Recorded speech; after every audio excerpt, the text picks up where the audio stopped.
Hello Geeks. Welcome in vivax. तो आज हम लोग बात करेंगे व्हाट इज HTML।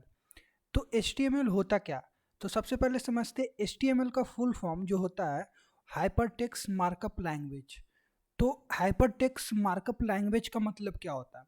हाइपरटेक्स्ट ये हो रहा है, फिर मार्कअप आ रहा है, लैंग्वेज आ रहा है, ये सब का मतलब क्या होता है। तो देखिए, हाइपरटेक्स्ट का मतलब होता है सिर्फ जो भी आप सिंपल टेक्स्ट कर लिखते हो वो उसे बोलते हैं।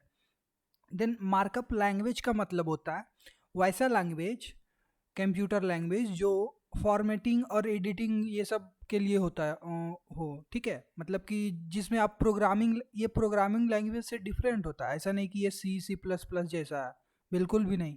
ये सिर्फ यूज़ होता है वेब पेज को फॉर्मेट करने के लिए। उसमें टैग आप इंक्लूड कर सकते हो, उसका लेआउट बना सकते हो डिफरेंट डिफरेंट टाइप का, ठीक है। तो बस इसके लिए ये यूज़ होता है। मतलब आप कह सकते किसी भी वेबसाइट का स्ट्रक्चर बनाने के लिए HTML का यूज़ किया जाता है। HTML is use to create web page and web application, ठीक है, दोनों के लिए। वेब पेज का मतलब आपको समझ में आ रहा है, जो भी आप गूगल में जाके एक पेज खोलते हो वो क्या होता है, वो एक वेब पेज होता है। Then HTML is widely used language on web. तो ये यूज़ लैंग्वेज बहुत ज़्यादा ये यूज़ होता है, जितना भी आज तक बनाया गया है वेब पेज, उस इसमें कहीं ना कहीं HTML का यूज़ किया जाता है। We can create a static website by using HTML only. मतलब आप सिर्फ HTML का यूज़ करके ही एक वेबसाइट का बना सकते हो, ठीक है। नॉर्मल वेबसाइट, एक पेज का वेबसाइट बोल सकते हो। तो आपको पता है कि अगर आपको नहीं पता तो मैं बता देता हूँ कि एक वेबसाइट बनाने के लिए बहुत सारे चीज़ लैंग्वेज का यूज़ होता है, जैसे कि HTML, CSS, जावास्क्रिप्ट, उसके फ्रेमवर्क्स बहुत सारे आते हैं। फिर एक नया आया है जेंगो। तो ये सारे चीज़ का यूज़ होता है। तो हम लोग उसको तो बाद में जानेंगे, पहले हम लोग एकदम स्क्रैच से स्टार्ट कर रहे हैं। तो पहले हम लोग HTML जानेंगे, देन CSS, देन जावास्क्रिप्ट, इस तरीके से। तो अब यहाँ हम लोग कहाँ पे थे, we can create a static website by using HTML only, ठीक है। आपको किसी भी ज़रूरत नहीं है CSS का यूज़ करने का, जावास्क्रिप्ट यूज़ करने का। आप सिर्फ HTML से एक वेबसाइट बना सकते हो। Technically HTML is a markup language rather than programming language. तो यहाँ पे समझना है कि HTML एक मार्कअप लैंग्वेज है। इसका यूज़ हम लोग प्रोग्रामिंग लैंग्वेज जैसा नहीं करते हैं, ठीक है। तो ये याद रखना है। उसके बाद समझते हैं वेब पेज। आपको पता ही वेब पेज क्या होता है। जो भी आप गूगल पे जाके एक पेज, एक टैब खोलते हो या फिर एक पेज खोलते हो, या किसी भी वेबसाइट को आप ओपन करो, उसका एक पेज होगा, उसे वेब पेज कहते हैं यहाँ पे, ठीक है। आप पढ़ना चाहते हो तो पढ़ सकते हो इसको। फिर हिस्ट्री इसके बारे में जानते हैं। तो एक फिजिसिस्ट थे, टीम बर्नर्स ली करके, जो कि इन्होंने फर्स्ट टाइम 1980 में इसका कॉन्सेप्ट लाया था, ठीक है। उस समय प्रपोज नहीं किया गया था। तो फर्स्ट टाइम ये लाया गया था कि हम लोग ऐसा एक लैंग्वेज बनाते हैं जो कि वेब, उस समय इंटरनेट तो अभी एकदम कह सकते हैं स्टार्ट ही हो रहा था। तभी उस समय एक लैंग्वेज का मतलब जो लैंग्वेज लाया गया था वेब पेज बनाने के लिए, या कह सकते हैं हाइपर टेक्स्ट मार्कअप लैंग्वेज का यूज़ करके एडिटिंग या फॉर्मेटिंग करने के लिए, वो कौन सा था, वो किसने मतलब बनाया था। तो कह सकते हैं टीम वार्नर ली, जो कि एक फिजिसिस्ट थे, और इन्हीं को फादर ऑफ HTML भी कहा जाता है, ठीक है। तो ये याद रखिएगा। और ये कब इंट्रोड्यूस कब किए थे, 1991 में। तो ये भी याद अगर रख सकते हैं तो रखिए, ऐसे ही इसका ज़्यादा फर्क नहीं पड़ता, आप याद रखें चाहे ना रखें, आपको HTML आना चाहिए बस। The latest version of HTML5, ठीक है। तो HTML का जो लेटेस्ट वर्जन है वो कौन सा है, HTML5।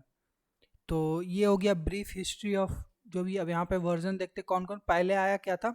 HTML 1.0, ठीक है।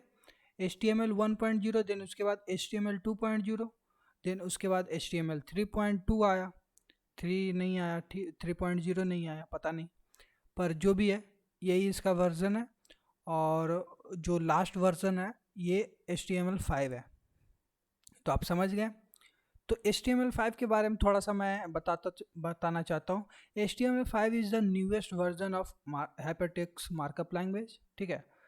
The first draft of the version is announced in January 2008 में। तो ये जो HTML5 लाया गया था वो फर्स्ट 2008 में लाया गया था। इसको आप याद रखिएगा, नहीं याद रखिए आप यहाँ पे पढ़ सकते हैं, आप ये बस लिख लीजिए for the general knowledge purpose. Then feature की बात करते हैं यहाँ पे।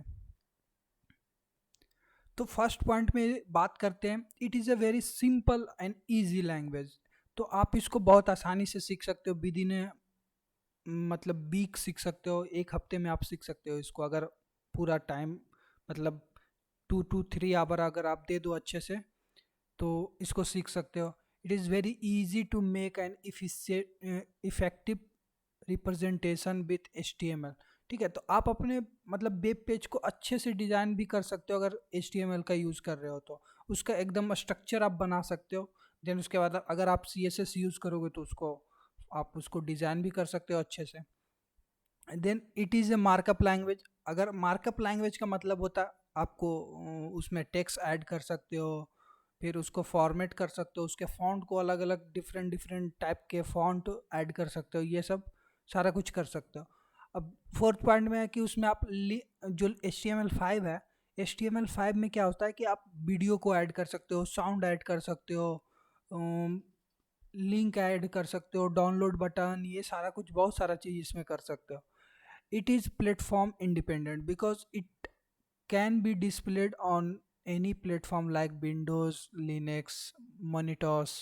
ठीक है, तो ये जो है प्लेटफॉर्म इंडिपेंडेंट है, तो ये भी याद कर सकते हो कि मतलब ऐसा नहीं कि आप लिनक्स पीसी पे हो तो नहीं इसको चला सकते, ऐसा कुछ नहीं है। आप किसी भी जो भी आपके पास लैपटॉप है, जो भी ऑपरेटिंग सिस्टम है, आप उसमें रन कर सकते हो।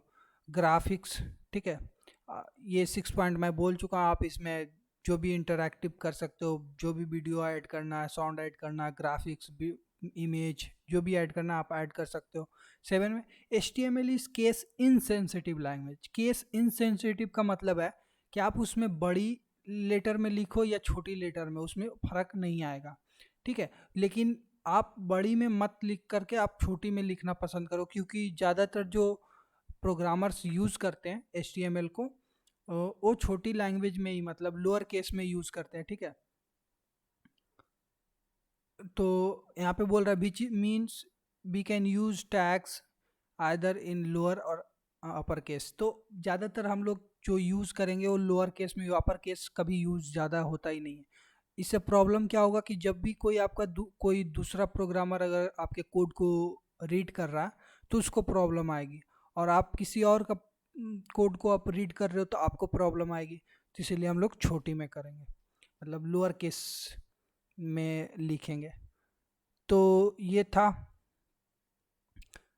था ऑल अबाउट HTML इंट्रोडक्शन। तो आई होप कि आपको वीडियो समझ में आ गया होगा। मिलते हैं नेक्स्ट वीडियो में। Thank you for watching this video.